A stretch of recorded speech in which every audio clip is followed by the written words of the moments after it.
एकही सुगा पोसलो रखलो पिजड़ बीच। अरे माई उहो सुगा उड़ले निकुंज बने, पिजड़ हमरे सुन भइले।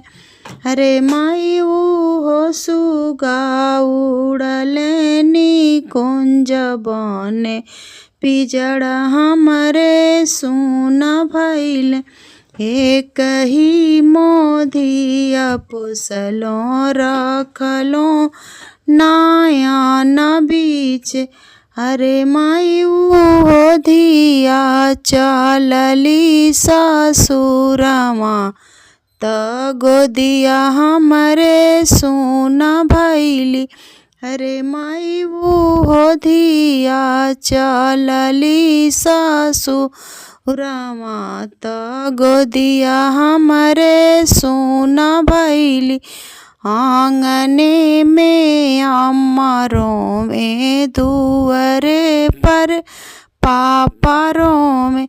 अरे माई डोलिया के बांस धई के भैया रोवे, अब बहिन पराय भइली। अरे माई डोलिया के बांस धई के भैया रोवे, अब बहिन पराय भइली। डोलिया भीतर से बोले, दूल्हा कौन दूल्हा। डोलिया भीतर से बोले, दूल्हा कौन दूल्हा।